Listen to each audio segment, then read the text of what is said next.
David, thanks very much for joining us. We're here at Uttoxeter Race Course. Excitement. We're actually on stage where Suggs from Madness will be standing on Saturday night. Can you believe it? I can't really. It's taken about 5 years of trying really hard to get Madness, and for various reasons they're not able to tour, or they're not touring that year, or it just doesn't fit in. This year at last we've got them, so this is the dream band for me because I think they fit in perfectly with the Uttoxeter crowd. We're always looking for a band with a massive load of hits that all generations will enjoy, and I think, like the Kaiser Chiefs that came a few years ago, what Madness do is they appeal to a 15-year-old, a 35-year-old, a 55-year-old. That's what we're always looking for. Hard to believe they've been in the business 40 years now. I know, and I've got a photo in my office actually of Suggs the last time I worked with him about 20-25 years ago, so I think I'll try and recreate the pose. I know he looks a lot better now than I do.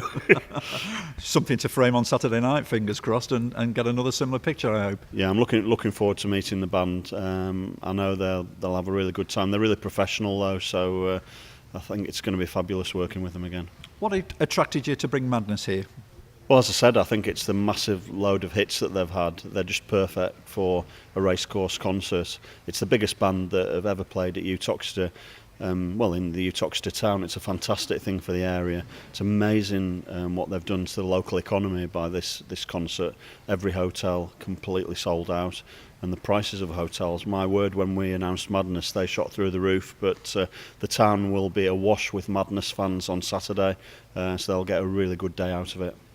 Hard to believe, isn't it? 16 top 10 hits. Today that'd be unheard of, but what a successful career they've had, haven't they? Well, how do you follow that? I don't think there is another band that's touring at the moment that could offer that. It's just an amazing amount of hits, and everyone knows the words to so many of the hits as well, so it'll be a great night. When you first put the band on, did you ever expect so much excitement to hit the Staffordshire course like it has done? Well, to be honest, I think I did, because we couldn't believe it when we heard the news that it was confirmed, and I expected excitement, and we are excited. Not only that, you've got a race meeting, haven't you, on the night as well, so that takes preference, of course. Well, we must never forget that the core product is racing. We've got 7 races, and what's great is there'll be thousands of Madness fans coming, some of whom we know have never been racing because they're asking about the race day. What's great about our Music Live race nights at Uttoxeter is most of the crowd do come for the race day. I know some race courses, the hardcore fans of the bands will just turn up after the last race for the concert. That isn't the case here. We'll be pretty much full straight away for the first race, and it introduces people to racing that have never had the opportunity to see what a really great fun day out it can be.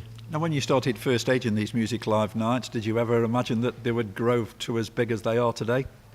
I'm looking back, the first band we did was UB40, so that was fairly big. Again, another band with lots of hits, and we've had Human League and Texas and Kaiser Chiefs. So I think, this is the biggest, and one of the first questions everyone asks at the moment is what's next year, and we're already planning next year, but I don't think you can ever match Madness. And that's what it's all about as a racecourse, isn't it? You have to diversify, you have to bring a certain crowd in all the time, and to keep going at a course like this. I mean, town of 14,000 population, it's fantastic to get a band like Madness performing here. And once again, the population of the town doubles. I keep saying that. We did it on the Midlands Grand National. We almost did it on our family fun day and the Staffordshire Plate meeting, so it's great for the economy. How much does it provide for the local economy? I mean, it's just incredible boost, isn't it, in terms of money coming in, because it's not just the band here. They come in, people book for the weekend, all that kind of thing, isn't it? Yeah, there's a huge spend away from the racecourse as well as actually on the racecourse. So there's taxis, there's hotels, newsagents, pubs. People will probably have their breakfast and lunch in the town before they come down to the racecourse, which opens at 3:20. It's fabulous for the area, and it keeps small businesses going. A lot of them really rely on these big nights. When I arrived here 13 years ago, there were probably two or three big nights at Uttoxeter. Now we've got over a dozen, and this is very much one of them. This was a nothing meeting 10 years ago. I think we used to do about 3,500 people. We'll be absolutely sold out on Saturday. Now, safety is always of paramount importance here, and you take great pride in your record, don't you? Yeah, we do. I mean, that's you said we mentioned excitement. Obviously, the excitement is always tempered with me, with the realisation that I've got responsibility for a sold-out crowd. So yeah, I take it very seriously, and I won't relax until I get home after a safe night. Do you kind of bring in extra stewards, policing? What kind of arrangements do you have to go through in terms of that? Yeah, a lot will depend on the band that we have and the size of the crowd. What we've introduced at Uttoxeter very successfully is a great relationship with the police, working with the police. There will be police on site, but we've also introduced sniffer dogs. Unfortunately, in society today, there's some people that it's not just alcohol that they're taking. They won't get into Uttoxeter Race Course. We have a zero tolerance policy. And I think the majority of the public really appreciate that, because we want everyone in here to be safe and to enjoy themselves. And I would say to anyone watching who's thinking of doing anything wrong, don't even think about it, because you'll spoil your night, because the police or the dogs will get you before you get in. What's your advice then to race goers and concert goers coming here on the night? Just to really enjoy themselves. I would say it's after the racing, it's not a race course, it's a concert. It's a full-blown festival concert, so it'll be very lively, loads of dancing, massive party atmosphere. Have a look on YouTube at some of the Madness live shows and you'll get a feeling for it. If you're not happy about it being too lively, stand a little bit at the back, I would say. Bring your fez. I think there'll be lots of fezzes there in the audience, so it'll just be a fantastic night. A great party atmosphere, and the gates open early, I believe. Yeah, gates open at 3:20. The first race is 5:50, and the band will be on stage about 9 o'clock. Until? Well, we're hoping they'll finish about 11:15. And obviously I need to confirm the gig is completely sold out, the day is sold out, so if you haven't got a ticket, please don't come down.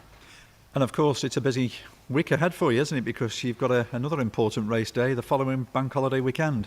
That's right, Family Fun Day featuring Paw Patrol, which is a bit from madness to Paw Patrol. That is the diversity of racing. So we're really looking forward to that. But we'll take that one on. We'll think about that one on Tuesday, I think. Yeah. How is the Signal Radio Race Day going so far?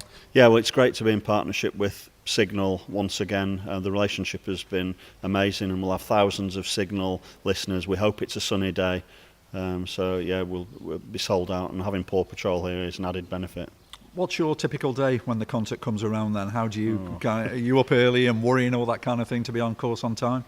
I'm not so much worrying. I'm very focused when it comes to a big event. That's why I'm in this job. I really enjoy the big days, but there's an awful lot of planning this week. So we've still got a lot to do, and I'll finish about 1 o'clock, 2 o'clock in the morning. So you've got to pace yourself. That's what I've learnt. If you go off full pelt at 7 o'clock in the morning, you're not going to feel very good at 1 o'clock in the following morning.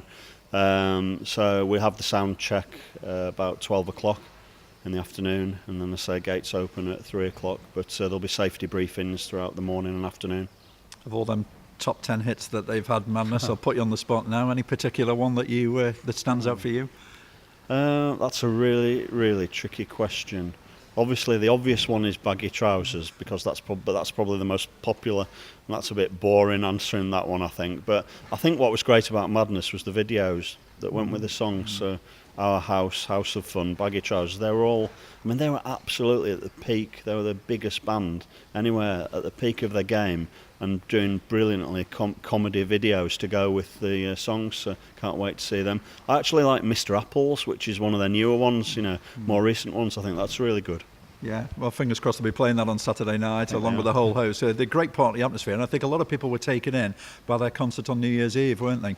I couldn't believe it when they came on New Year's Eve, knowing that we'd booked them in May. It was brilliant.